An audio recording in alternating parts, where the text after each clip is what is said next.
Hey there, welcome back to my channel. Today's video is about sunscreen. I'm going to be reviewing like a couple different sunscreens for you in this video, but before I do, I want to give you a quick rundown on why I decided to do this video.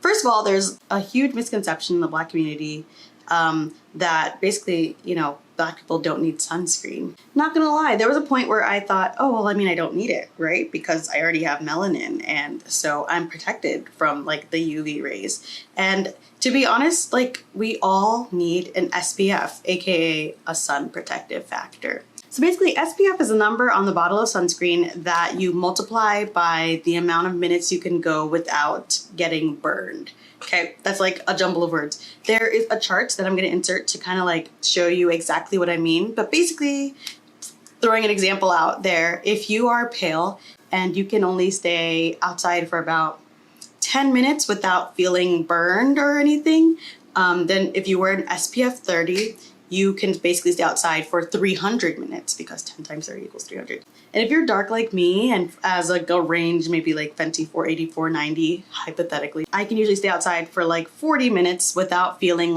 the skin feeling hot to the touch or without, well, there's no redness, but without feeling my skin's hot and without feeling it hurts. And so if I'm wearing an SPF 30, I can stay outside for 1,200 minutes. That's basically a whole day, I think. Personally, I use sunscreen for 4 different reasons. One, I like to travel, and I travel to sunny places, and so I need that added protection for my skin. Second reason, now I live in California, and it is literally I don't even know how to, the sun is so rude. It just beats down on your skin, and then anything white, it just bounces off, and it's in your eyes. So I need something to protect my skin. The third reason why I use sunscreen is because I like to use AHAs. Also, if you use retinol, it's important that you protect your skin the next day, and usually they say you should use those products at night. And on the bottle or on the container of your face product in that category, it usually says that you need sun protection. The fourth reason why I use sunscreen is because when I literally first moved to California, I kind of skipped the sunscreen for a little bit, I know. And I have a little hyperpigmentation on my cheeks. You can't see it right now because I'm wearing foundation, but it literally started to act up and flare up a bit. Yeah, the melanin was just trying to show through. It was getting tanned, so it was okay, let's show through. And I just want to keep my even skin tone. So there are lots of different other things about sunscreen. First of all, you want something that is broad spectrum, that blocks UVA and UVB rays. UVB rays are the ones that you feel immediately, where you are literally standing outside and you feel like you have a sunburn, and that's because UVB has literally hit the upper layer of your skin. UVA rays penetrate deep within the skin, and so that's why some people seem to look like they've aged a little bit more than others, because they've just gotten so much UVA rays, and it just starts to make your skin age a little bit quicker. On top of wanting a broad spectrum sunscreen, you want to choose between 2 different categories. There are chemical sunscreens and physical sunscreens. Chemical sunscreens absorb into the skin, and they absorb the UV rays, and just let it dissipate in the form of heat off of your skin. Usually some popular ingredients that you'll find in chemical sunscreens are avobenzone, oxybenzone, homosalate, octinoxate, oxysalate. There's more, but I think that's all I can say right now.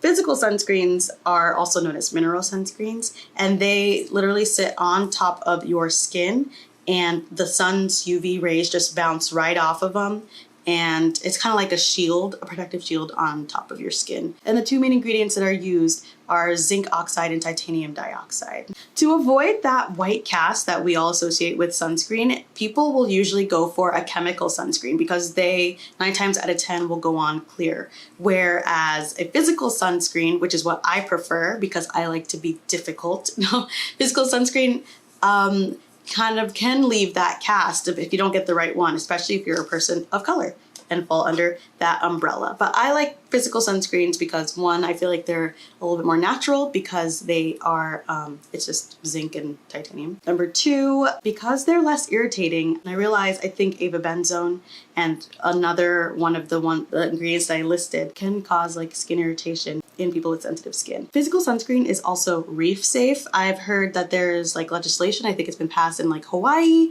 and in Key West, and I think a couple other places are looking into it.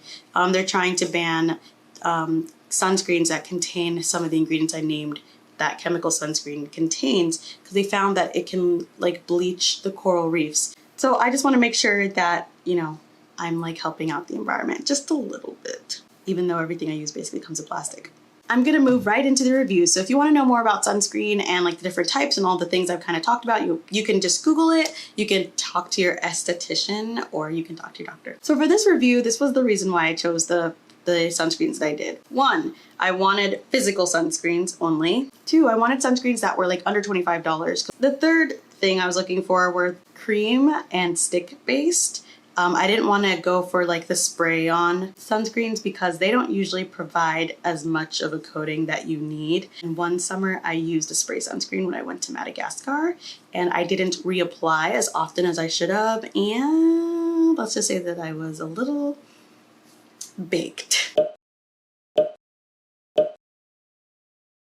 So without further ado, I'm going to show you the 1, 2, 3, 4, 5, 6, 7. I'm going to go through 7 sunscreens with you.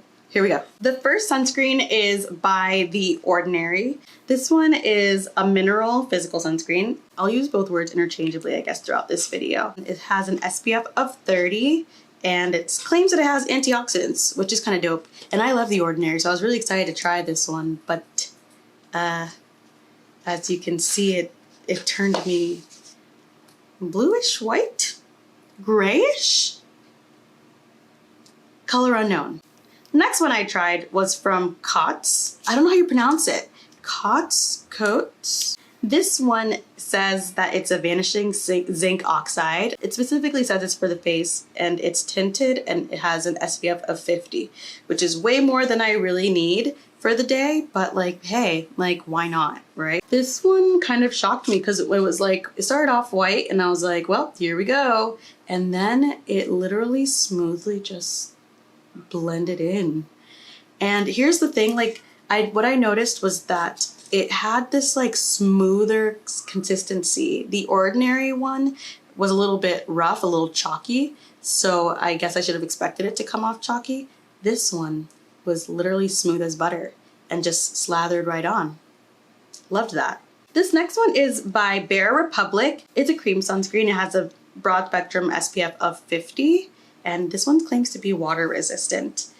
I literally did not like the smell. It kind of smells like candy. Like, I don't hate it too much, but for some reason, maybe it just doesn't work well with my natural chemistry. This one's kind of in the middle for me because I feel like if I was planning to wear a foundation, I would probably, you know, try to finesse this one and wear my foundation on top. But for a regular day-to-day basis where I'm not going to be wearing foundation, I would not wear this one. When I applied that on my hand, it kind of left a white cast, but it wasn't as white as the one from The Ordinary. So I say it's a little bit better than that one. Next one is the same brand, Bare Republic, but it is a stick. And I assumed they would be exactly the same, but when I touched this one, the consistency, it felt a little bit smooth.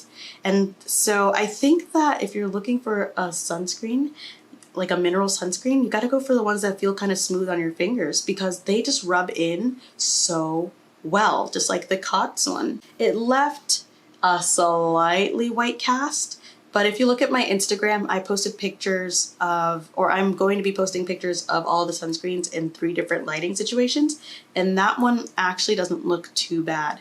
The next sunscreen I tried was by La Roche Posay. Had to give y'all a little French, you know what I'm saying? This one is an SPF 50, just like the 2 Bare Republic ones. It's their Anthelios gentle lotion, and I was really excited to try this because I watched a little like review by them where they put it on somebody with dark skin that looked like they had skin as dark as mine, and it blended in, but for some reason it left a slight cast on my face.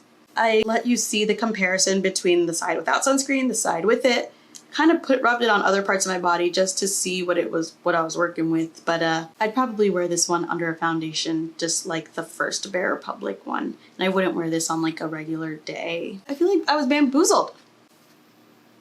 The next sunscreen is by Andalou Naturals, or Andalou Naturals. I had never heard of them before, but in my research I stumbled upon this brand and I thought I would try it. This one is an Argan Stem Cell Benefit Balm. It's untinted, SPF 30, and yeah, it says clear skin. And it actually went on clearly. I think the lighting kind of shows a slight cast in this footage.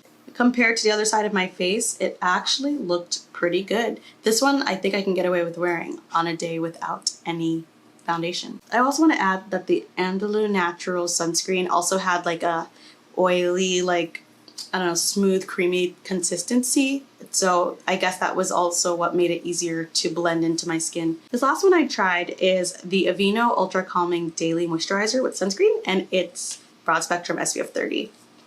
This one is fragrance free, which I really liked. And the first time I tried this, like off camera, I put it on my arm and it turned my arm bluish gray and I was shocked. And so I had no faith in it, but I was like, let me just film it anyway. This time it went on pretty well on my skin. There's a cast though, but if I was gonna wear foundation, I would totally wear this under it. But for now, I guess I'm kind of in the middle on that one. So the winner for me, like hands down, is the Cotz SPF 50 Vanishing Zinc Oxide. Second place for me is the Andalou Naturals SPF. The one in third place for me is the Bare Republic Mineral Sport Stick. Fourth, fifth, and sixth, somewhere in there, is like a combination of this Aveeno moisturizer, this La Roche Posay gentle lotion, and then this I think I'll make it 6 because of the smell, which makes me sad because it kind of was not too bad, but I just can't handle it, y'all. I couldn't do it. The one in last place that I would probably not use at all, foundation or not, is this one by The Ordinary, which sucks because I like The Ordinary. It was actually a learning experience, and it was helpful for me to go through all of these sunscreens and kind of figure out what like worked for me and my skin tones. I really hope I can help you, my other dark skinned people out there who were kind of in the market looking for a physical sunscreen if you had read up and you weren't feeling chemical sunscreens. If you want to see those pictures of my sunscreen in different lighting, I can put them here, or you can check my Instagram. Thanks for watching.